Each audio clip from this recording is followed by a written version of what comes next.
جو بات سمجھنے والی وہ یہ کہ حضور علیہ السلام کے میں نے 2 نمونے دیے حدیث پاک سے، تو ایسے خطاب بھی ثابت ہو گئے یا نہیں ہوئے؟ بولیے۔ جہاں سیرت کے خطاب ہوئے وہاں میلاد کے خطاب بھی، فضائل بھی بیان کیے، عمل بھی بیان کیا آقا نے۔ اس لیے میلاد پاک کی جب مجلس ہوتی ہے، ذکر مصطفیٰ ہوتا ہے بطریق میلاد، مقصود یہ ہوتا ہے کہ محبوب کا، آقا کا ذکر اس طرح کیا جائے کہ اس امت کی دلوں کی وادیاں جو ویران ہو رہی ہیں ان میں پھر محبت رسول کے پودے اگ جائیں، محبت رسول کے پھل اگ جائیں، پھول، محبت رسول کی مہک آ جائے، ان میں پھر محبت رسول کی رونقیں آ جائیں، ان کے ٹوٹے ہوئے تعلق اپنے آقا سے پھر قائم ہو جائیں، ان کے دلوں میں حضور کا ادب آ جائے، عظمت آ جائے، حضور کے قریب ہو جائیں اور اتنی محبت کرنے لگے کہ ان کی زندگی کا ایک ایک انگ پھر حضور کی سیرت میں رنگ جائے۔ یہ مقصود ہے ذکر مصطفیٰ کا بطریق میلاد۔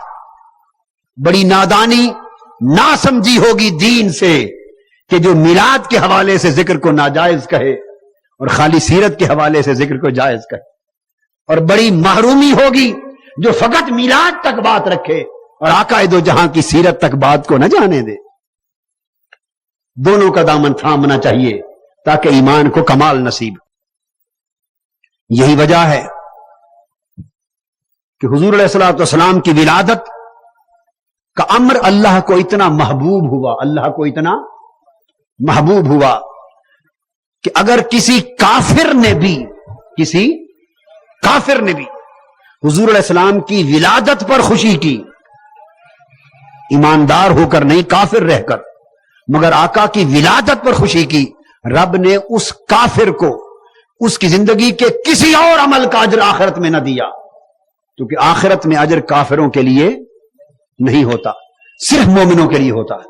مگر کافر نے اگر ولادت مصطفیٰ صلی اللہ علیہ وسلم پر خوشی کی تو قبر اور آخرت میں اللہ نے اس کافر کو بھی اس خوشی کا اجر عطا کیا۔ اس لیے قرآن مجید نے فرمایا، جو میں نے آیت کریمہ پڑھی، قل بفضل اللہ وبرحمتہ فبذلک فلیفرحوا، فرما دو میرے حبیب، اللہ کا یہ فضل جو تم پر ہوا ہے اور اللہ کی رحمت ہوئی ہے، اللہ کے اس فضل اور رحمت پر فبذلک فلیفرحوا، خوب خوشیاں مناؤ۔ خوب بولیے، کہیے نا، خوب اللہ کے اس فضل پر، اللہ کی اس رحمت پر فبذلک فلیفرحوا، خوب خوشیاں مناؤ۔ اللہ کو عزیز ہے کہ محبوب کی ولادت اور اپنی نعمت پر اگر حضور کی امت خوشی منائے، فرحت کا سما کرے، جشن کا سما کرے، عید کا سما کرے اور خوشیاں منا کر خدا کا شکر بجا لائے، تو نہ صرف اللہ کا حکم ہے بلکہ اس پر اللہ خود خوش ہوتا ہے۔ صحیح بخاری میں ہے، کس کتاب میں؟ صحیح بخاری میں حدیث، کتاب النکاح۔ ابو لہب کو آپ جانتے ہیں، کافر تھا، دین کا دشمن تھا، ایمان لائے بغیر مر گیا، اور قرآن مجید نے اس کا نام لے کر بد دعا دی، تبت یدا ابی لہب وتب، ابو لہب کے دونوں ہاتھ ٹوٹ جائیں اور تباہ ہو جائیں۔ اتنی بڑی بد دعا قرآن مجید میں کسی کو نہیں دی گئی، اتنے سخت کلمات کے ساتھ بد دعا قرآن میں کسی کو، تبت یدا ابی لہب وتب، ٹوٹ جائیں ابو لہب کے دونوں ہاتھ، برباد ہو جائیں۔ یہ بھی، اور اس کے آگے فرمایا اس کی بیوی بھی، کیونکہ وہ بھی حضور کی دشمن تھی، ابو لہب بھی حضور کا دشمن تھا، تو حضور کے دشمن کو اللہ نے قرآن میں بد دعا دی۔ اندازہ کر لیں کہ مقدر کیا تھا اس ابو لہب کا، جس پر قرآن بد دعا دے رہا ہے نام لے کر۔ ایک طرف اس کی شخصیت کا ایک رخ سامنے رکھ لے، ایسے کے لیے آخرت میں کیا اجر ہوں گے، ایسے کے لیے آخرت میں کیا اجر ہوگا۔ اب ایک واقعہ اس کی زندگی میں یہ بھی ہوا کہ جب حضور علیہ الصلوۃ والسلام کی ولادت ہوئی، اس کی ایک لونڈی تھی سویبہ۔ یہ سن لیں، یہ واقعہ عام کتابوں کا نہیں ہے، صحیح بخاری شریف کا حدیث صحیح ہے، مت سمجھے کہ وائزوں نے یوں ہی واقعہ بیان کر دیا ہے۔ بخاری شریف، حضرت عبداللہ ابن عباس رضی اللہ تعالیٰ عنہ بیان کرتے، حضور کے چچا۔ واقعہ یوں ہے کہ سویبہ اس کی لونڈی تھی اور وہ حضرت آمنہ کے پاس خدمت کے لیے موجود تھی۔ جب حضور علیہ السلام کی ولادت ہوئی تو حضرت سویبہ نے حضور علیہ الصلوۃ والسلام کو اپنی گود میں لیا اور آقا کو دودھ بھی پلایا، اور پھر یہ خوشخبری لے کر ابو لہب کے پاس گئی، اپنے مالک کے پاس، اور جا کے کہا ابو لہب مبارک ہو تمہیں، تیرے مرحوم بھائی عبداللہ کے گھر بیٹا محمد ہوا ہے صلی اللہ علیہ وسلم۔ ابو لہب خوش ہوا، اس نے ان 2 انگلیوں کا اشارہ کر کے صہیبہ کو حضور علیہ السلام کی ولادت کی خوشخبری پر اپنے بھتیجے محمد صلی اللہ علیہ وآلہ وسلم کے حوالے سے حضور کی ولادت پر خوش ہو کر صہیبہ کو آزاد کر دیا، کہا جاؤ تمہیں آزاد کیا اسی خوشی میں۔ اس کے بعد پھر باقی اس کی زندگی کی حالات آپ کو معلوم ہے، کافر ہوا، دشمنی کی، مخالفتیں کی، اذیتیں دی، بددعائیں لی قرآن کی، اور کفر میں مر گیا۔ کوئی عمل نہ تھا، نہ ایمان اس کے پلے نہ عمل، بس ایک عمل تھا کہ حضور علیہ السلام کے میلاد پر خوشی کی تھی، اور وہ بھی ایمان کے ساتھ نہیں، بھتیجا جان کر۔ کیا جان کر؟ نبی اور رسول جان کر نہیں، بھتیجا جان کر۔ بھتیجا ہی جانا مگر ولادت تو حضور کی تھی نا صلی اللہ علیہ وسلم۔ خوش ہو کر صہیبہ کو آزاد کیا تھا۔ شریعت کا قاعدہ یہ ہے کہ کافر صدقہ کرے، خیرات کرے، اس کا صدقہ خیرات نہیں ہوتا، اس کا مال خرچ ہوتا ہے، اس کے اعمال کے اجر اس کو دنیا میں مل جاتے ہیں، قبر میں اور آخرت میں نہیں ملتے۔ قبر اور آخرت کے اجر صرف اہل ایمان کے لیے ہیں، مسلمان کے لیے، کافر کے لیے نہیں۔ شریعت کا قاعدہ حدیث پاک میں ہے کہ مرنے کے 1 سال کے بعد وہ خواب میں حضرت عبداللہ ابن عباس رضی اللہ تعالیٰ عنہ کو ملا۔ حضرت عبداللہ ابن عباس رضی اللہ تعالیٰ عنہ کو ملا، خواب میں ملا۔ خواب کس نے دیکھا؟ حضرت عبداللہ ابن عباس نے، اور انہوں نے روایت کیا۔ حضرت عبداللہ ابن عباس فرماتے ہیں کہ میں نے اپنے بھائی ابو لہب کو خواب میں دیکھا، پوچھا ابو لہب کیا حال ہے؟ اس نے کہا سخت برا حال ہے، دوزخ میں جل رہا ہوں، نیچے اوپر آگ ہی آگ، تباہ حال ہوں۔ مگر ابو لہب نے کہا الا انه خفف عني في كل ليله اثنين اور في كل يوم اثنين، اس نے کہا ہر روز اور ہر رات عذاب رہتا ہے اور دوزخ کی آگ میں جلتا رہتا ہوں، مگر ہر ہفتے میں جب پیر کا دن اور پیر کی رات آتی، سوموار آتا ہے، ہر 7ویں دن جب پیر کا دن اور پیر کی رات آتی ہے، میرا عذاب مجھ پر سے کم کر دیا جاتا ہے، دوزخ کے عذاب میں کمی ہو جاتی، اور ان 2 انگلیوں سے ایک پانی پھوٹتا ہے، وہ چوس کر اپنی تسکین کرتا ہوں، پیر کا دن اور پیر کی رات مجھے عذاب میں کمی کر دی جاتی۔ جسے امام اسقلانی نے فتح الباری میں لیا، وہ یہ بھی بیان کیا کہ حضرت عبداللہ ابن عباس کہتے ہیں وذالک، اور خود بیان کیا ابو لہب نے کہ میرا عذاب پیر کے دن اور پیر کی رات، مجھے عذاب کی معافی کیوں ملتی ہے؟ ابو لہب کہتا ہے بھائی عباس ذالک بے تاکیل صہیبہ عندما بشرتنی بولادت النبی صلی اللہ علیہ وآلہ وسلم، خدا کی قسم ہر ہفتے پیر کے دن اور پیر کی رات عذاب اس لیے اٹھایا جاتا ہے کہ میں نے لونڈی صہیبہ کو آزاد کیا تھا جب اس نے محمد مصطفیٰ کی ولادت کی خبر سنائی تھی صلی اللہ علیہ وآلہ وسلم، صلی اللہ علیہ وسلم۔ اس نے چکے صہیبہ نے ولادت مصطفیٰ کی خوشی سنائی تھی، اس خوشی میں نے آزاد کیا ان انگلیوں کے اشارے سے، رب نے اس کی آزادی پر اس کا عذاب بھی اٹھایا، اور مزید پختہ کرنے کے لیے جن انگلیوں کا اشارہ کیا تھا مصطفیٰ کی ولادت کی خوشی میں، انہی انگلیوں سے پرسکون پانی کی نہر جاری کر۔ اس پر امام ابن جوزی اور تمام محدثین، حتیٰ کہ تمام محدثین نے اس پر لکھا ہے، حتیٰ کہ شیخ عبد المحمد بن عبد الوہاب نجدی نے بھی لکھا ہے، حتیٰ کہ شیخ محمد بن عبد الوہاب بولیے نجدی نے بھی اپنی کتاب میں لکھا ہے ائمہ حدیث کے حوالے سے، اور وہ بھی لکھتا ہے دیگر محدثین کی طرح، وہ بیان کرتے ہیں یہ سارے لوگ کیا کہ جب ایک کافر جس کی مذمت اور شناعت اور جس پر لعنت آئی قرآن میں اور بد دعا آئی قرآن میں، جب اس کافر نے بھی جو خوشی منائی ولادت مصطفیٰ پر، اللہ نے آخرت میں اس خوشی کا اجر بھی ضائع نہیں فرمایا۔ تو مسلمانوں، اگر اہل ایمان مصطفیٰ صلی اللہ علیہ وآلہ وسلم سے محبت کرتے ہوئے حضور کی ولادت باسعادت کی خوشی کریں گے، اہل ایمان کی خوشی میلاد مصطفیٰ کے اجر کیسے ضائع جائیں گے؟ ان پر اللہ کی نعمتیں ہوں گی، اللہ کی نعمتیں ہوں گی۔ اور پھر حضور علیہ الصلوۃ والسلام، ایک حدیث میں ہے، حضرت عبداللہ ابن عباس رضی اللہ تعالیٰ عنہ راوی، بلکہ ان کا بیان فرماتے ہیں کہ حضرت عبداللہ ابن عباس رضی اللہ کان یحدث ذات یوم وقائع ولادتہ صلی اللہ علیہ وآلہ وسلم فیستبشرون فیحمدون اللہ تعالی ویصلون علیہ الصلاۃ والسلام۔ حضرت عبداللہ ابن عباس رضی اللہ تعالیٰ عنہ ایک روز لوگوں کو جمع کر کے محفل میلاد منا رہے تھے۔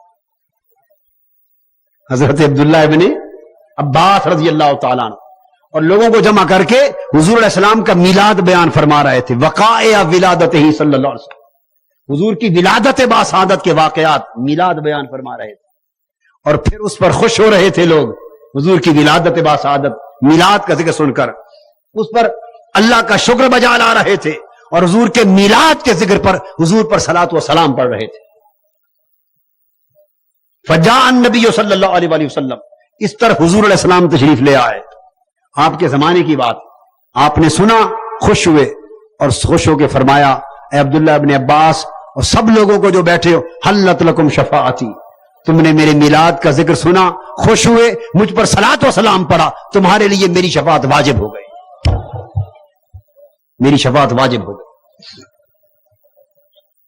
پھر حضرت ابو الدرداء رضی اللہ تعالیٰ عنہ روایت کرتے ہیں کہ ہم حضرت عامر بن عقبہ کے گھر کی طرف گئے، کنت خرجت مع النبی صلی اللہ علیہ وسلم الی بیت عامر بن عقبہ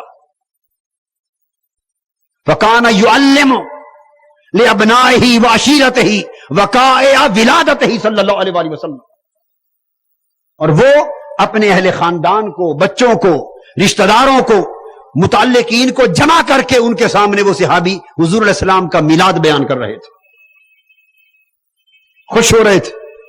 حضور علیہ السلام نے جا کے سنا، خوش ہوئے، فرمایا آقا دو جہاں صلی اللہ علیہ وآلہ وسلم نے اپنا میلاد بیان کرنے والوں اور میلاد پر خوش ہونے والوں پر فرمایا، لوگو تم نے میرا میلاد بیان کیا اور خوش ہوئے میری ولادت پر، سنو اللہ پاک نے تمہارے اوپر فرشتے بھیج دیے ہیں، قد افتح اللہ لکم ابواب رحمتہ، اللہ پاک نے تمہارے لیے اپنی رحمت کے دروازے کھول دیے اور ملائکہ بھیج دیے، فیستغفرون لکم، اور سارے ملائکہ مل کر تمہاری مغفرت اور بخشش کی دعائیں کر رہے ہیں۔ تو حضور علیہ الصلوۃ والسلام اپنا میلاد بیان کرنے والوں پر، حضور کا میلاد بیان کرنے والے پر رب بھی خوش ہوتا، میلاد کی خوشی کرنے والے کافر کی بھی خوشی اللہ پاک نے قبول کر لی، اور میلاد کی خوش ہونے والے پر آقا دو جہاں بھی خوش ہوتے، اور اتنا خوش ہوتے کہ ایک روز حضور علیہ السلام نے خود اپنا میلاد منایا، حضور علیہ السلام نے خود اپنا میلاد پاک منایا۔ مدینہ طیبہ کا زمانہ ہے، بکرے منگوائے، دبے منگوائے، چھترے منگوائے، اور چھترے منگوا کر آقا نے اپنی میلاد کی خوشی میں ذبح کر کے گوشت اہل مدینہ میں تقسیم کیا۔ اس پر بعض علماء نے یہ کہا کہ یہ میلاد کی خوشی میں نہ تھا، بلکہ حضور علیہ السلام نے اپنا عقیقہ کیا تھا۔ کیا کیا تھا؟ عقیقہ۔ اس پر امام جلال الدین سیوطی رحمۃ اللہ علیہ نے اس خیال کو رد کر دیا، امام سیوطی نے، اور فرمایا العقیقۃ لا تعاد مرۃ ثانیہ، عقیقہ دو مرتبہ نہیں ہوتا، عقیقہ دو مرتبہ نہیں ہوتا۔ حضور علیہ السلام کا عقیقہ تو ولادت کے ساتھ ہی آپ کے دادا حضرت عبد المطلب نے کر دیا تھا رضی اللہ، تو عقیقہ حضور کا حضور کے دادا جان نے کر دیا تھا، عقیقہ دوسری بار نہیں ہوتا۔ یہ جو مدینہ میں چھترے ذبح کر کے آقا نے گوشت بانٹے، یہ عقیقہ کا نہ تھا، میلاد مصطفیٰ کا تھا، امام جلال الدین سیوطی نے فرمایا۔ یہی وجہ ہے کہ حضور علیہ الصلوۃ والسلام نے اپنے میلاد کے دن کو خصوصی اہمیت دی. میلاد کے دن کو خصوصی اہمیت دی. پیر کے دن صحابہ کو روزہ رکھنے کے لیے کہا. پیر کے دن پوچھا یا رسول اللہ صلی اللہ علیہ وسلم کیوں؟ فرمایا فیہ ولدت، یہ فیہ انزل علیہ، یہ دن میرے میلاد کا دن ہے. تو اپنے میلاد کے دن کو اہمیت عطا فرمائے. حاضرین محترم، تو حضور علیہ الصلوۃ والسلام کے میلاد کی خوشی منانا اور آپ کے میلاد کی محفل منعقد کرنا، آپ کے میلاد کا ذکر کرنا، آپ کے میلاد پر خوش ہونا اور آپ کے میلاد پر اللہ کا شکر بجا لانا اور آپ کے میلاد پر جشن منانا اور آپ کے میلاد پر فرحت و شادمانی کا سما پیدا کرنا، ایک ایک عمل حضور کی ولادت کی خوشی میں اہل ایمان کا اللہ کی بارگاہ میں اجر کے ذخیرے ہیں اور خدا کی خوشی اور خدا کی نعمتوں اور مسرتوں کا باعث. اب آخری بات اور اہم بات، نچوڑ جس کی طرف آنا چاہتا ہوں، یہ تو محفل میلاد کا مقصد تھا. اب آئیے یہ پوچھنا چاہیں گے کہ میلاد ہوا کیوں؟ یہ نہیں پوچھنا چاہیں گے ولادت ہوئی کیوں؟ ولادت مصطفیٰ صلی اللہ علیہ وسلم کا مقصد کیا تھا؟ اس کائنات میں حضور علیہ السلام کو بھیجنے کا مقصد کیا تھا؟ عالم انسانیت میں حضور علیہ السلام کی بعثت اور تشریف آوری کا مقصد کیا تھا؟ یہ مقصد اپنی طرف سے فیصلہ کرنا چاہیں گے یا قرآن کا فیصلہ مانیں گے؟ سوچ لیں.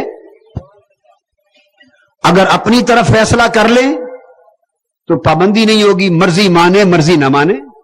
اگر فیصلہ حضور علیہ السلام کی تشریف آوری اور ولادت و بعثت کا قرآن سے لیں گے کہ کیوں تشریف لائے، قرآن کا مقصد منہ مانگیں گے تو پھر پیچھے ہٹ نہیں سکیں گے. فیصلہ کر لیں.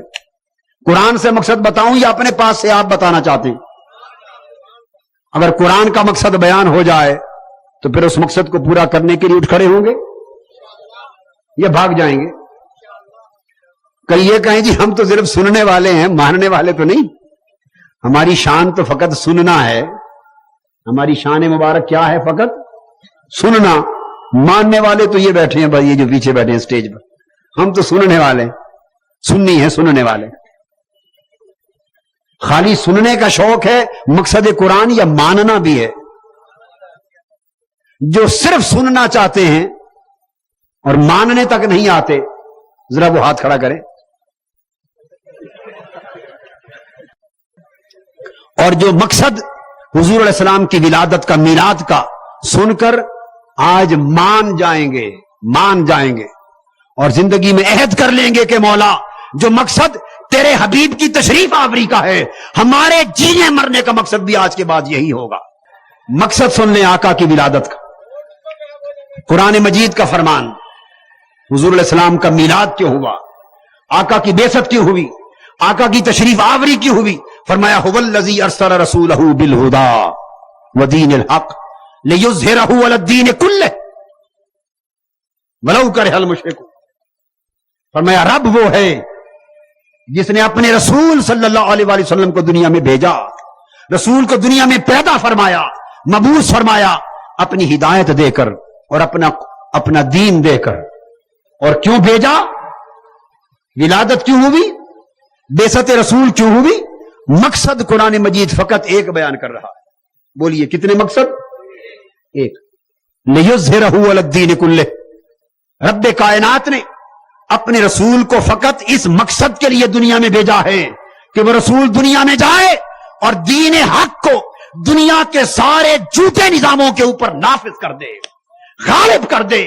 لوگوں، مصطفیٰ صلی اللہ علیہ وآلہ وسلم کی ولادت و بعثت کا مقصد فقط واعظ کرنا نہ تھا، فقط تبلیغ کرنا نہ تھا، فقط تقریر کرنا نہ تھا، فقط نصیحت کرنا نہ تھا، فقط جھوٹے سچے کا فرق سمجھانا نہ تھا، بلکہ اس لیے تشریف لائے تھے کہ حق بتائے اور حق کو غالب کرنے کے لیے اور باطل سے ٹکرانے کے لیے کھڑے ہوں اور ایسا انقلاب برپا کریں جس سے باطل طاقتیں دب جائے اور مصطفیٰ کا نظام غالب ہو جائے.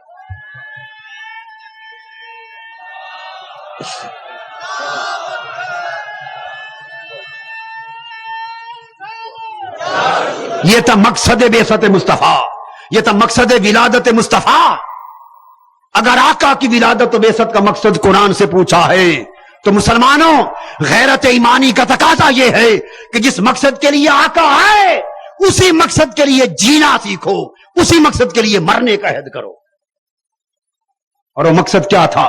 باطل طاقتوں سے ٹکرا جانا، باطل نظام پر اللہ کے دیے ہوئے دین کے نظام کو غالب کرنا، دین کو نافذ کرنا۔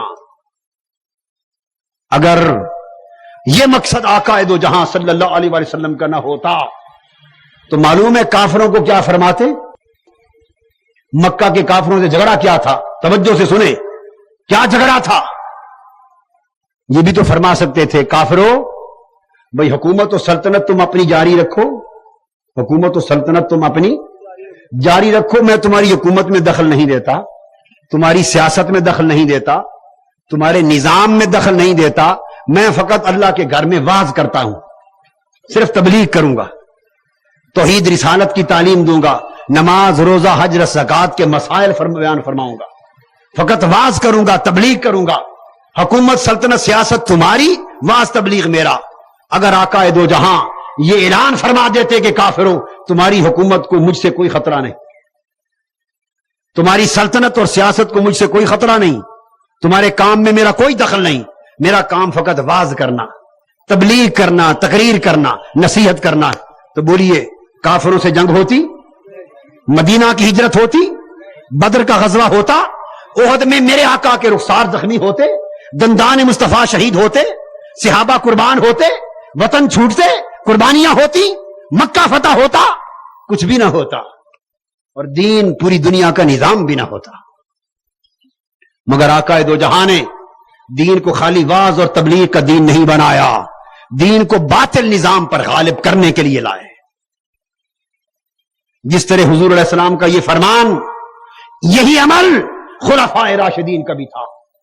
حضرت ابو بکر صدیق رضی اللہ تعالیٰ عنہ چاہتے تو یہ کہہ سکتے تھے کہ لوگوں میرا سیاست سے کوئی واسطہ نہیں، حکومت و سلطنت جانے اور تم جانو، میں ایک مسجد میں خطیب لگا دو، مجھے میں مستقل درس دوں گا، مسجد میں جمعہ کا خطاب دوں گا، واعظ کروں گا، تبلیغ کروں گا، تو میں یہ کام کرتا ہوں، اور خلافت اور سلطنت اور عمارت اور سیاست اور نظام تم سنبھالو۔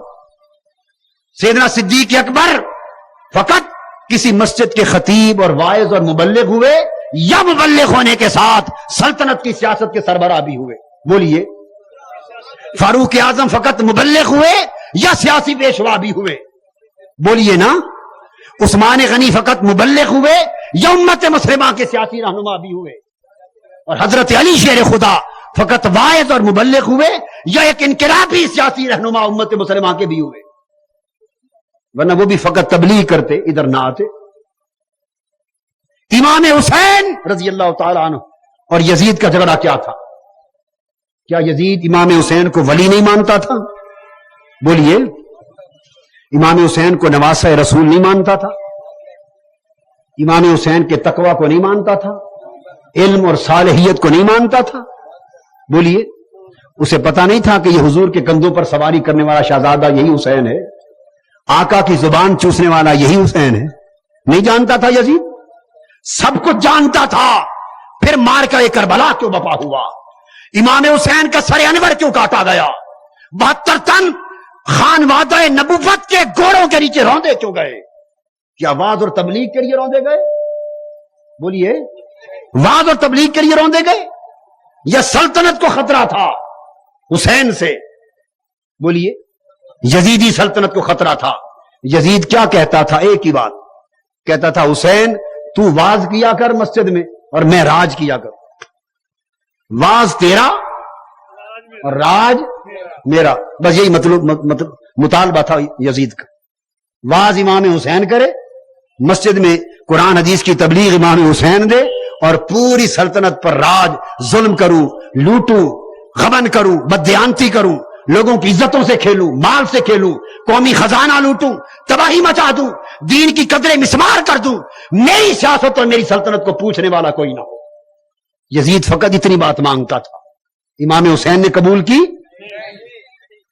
دوستو، ہم یزید کے تصور دین کو ٹھکراتے ہیں، حسین کے تصور دین پر ایمان رکھتے ہیں۔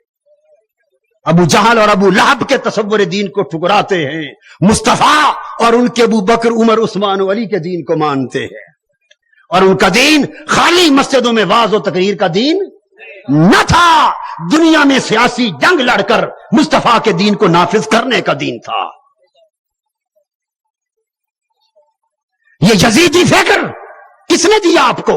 انگریز دے گیا، یہودی دے گیا، مغرب کا سامراج دے گیا، تاکہ یہ تفریق کر دی جائے، دین سیاست کی راہ سے ہٹا دیا جائے،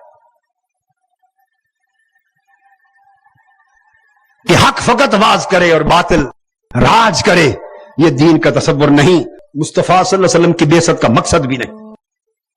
ہمیں اگر مسلمان ہو کے جینا ہے تو جس اسلام پر ایمان رکھتے ہو، اس اسلام کو نظام بنانے کے لیے بھی اٹھ کھڑے ہونا ہوگا۔ اگر ادارہ منہاج القرآن کا کام کیا ہے تو اس لیے کہ حضور کے دین کا پیغام پہنچایا جائے، اور پاکستان عوامی تحریک قائم کی ہے تو اس لیے کہ مصطفیٰ کے دین کو نظام بنایا جائے۔ منہاج القرآن کا ادارہ حضور کے دین کا پیغام پہنچانے کے لیے ہے، اور پاکستان عوامی تحریک حضور کے دین کو ملک کا نظام بنانے کے لیے ہے۔ شعر پڑھنے کے لیے اچھے لگتے ہیں، جدا ہو دی سیاست سے تو رہ جاتی ہے چنگیزی، سر دھنتے ہیں۔ جب عمل میں آتا ہے مصطفیٰ کے دین کا معاملہ اور باتیں سے ٹکرانے کا وقت آتا ہے، پھر ہاتھ چومنے والے بھی کہتے ہیں جی بس وہ ہاتھ چومنے تک تو اچھا تھا۔ یہ قوم دعائیں کروانے والی قوم، یہ فقط زیارتیں کرنے والی قوم، یہ فقط دعائیں کروانے والی، زیارتیں کرنے والی اور قطاروں میں لگ کر ہاتھ چومنے والی قوم کربلا تک جانے کو تیار نہیں ہے۔ امام حسین جب تک امام مدینہ تھے، امام مدینہ تھے، ساری کائنات قدموں کے تلوے بھی چومتی تھی، ان کے گرد کے ذروں کا سرما بناتے تھے سارے لوگ۔ امام مدینہ تھے، لاکھوں لوگ پیچھے تھے، اور وہی حسین جب امام کربلا بنا صرف 72 تن ساتھ تھے، ہاتھ چومنے تک لاکھوں ساتھ تھے، ہاتھ چومنے تک لاکھوں ساتھ تھے، گردن کٹانے کے وقت فقط 72 ساتھ تھے۔ اگر امام حسین نے لاکھ کے بجائے 72 آنے کا فکر نہیں کیا تو مومن وہ ہے جو نہ لاکھ کو دیکھے نہ 72 کو دیکھے، وہ مصطفیٰ کے دین کے لیے جیے، مصطفیٰ کے دین کے لیے مرے، اور اس وقت تک چین سے نہ بیٹھے جب باطل طاقتوں سے ٹکرا کر دین حق کو غالب نہ کر دیا جائے۔ یہ ہے مقصد بعثت مصطفیٰ، مقصد بعثت مصطفیٰ۔ دین سے ہمارے پیغام سے پیار کرنا ہے تو منہاج القرآن اور پاکستان عوامی تحریک تنظیمیں بے شک الگ الگ ہیں، تنظیمیں بے شک الگ الگ ہیں، مگر مصطفیٰ کے دین کی خدمت کے 2 طریقے ہیں، ان میں فرق نہ کریں۔ ادھوری وفاداری اچھی نہیں ہوتی، ادھوری وفاداری اچھی نہیں ہوتی۔ اللہ رب العزت آپ کو اور ہمیں اپنے دین پر زندہ رہنے اور اپنی رضا کے لیے تن من دھن لٹانے کی توفیق عطا فرمائے۔ وما علینا الا البلاغ۔ شیخ الاسلام ڈاکٹر محمد طاہر القادری کے آفیشیل یوٹیوب چینل کو سبسکرائب کریں اور بیل آئیکن کلک کریں۔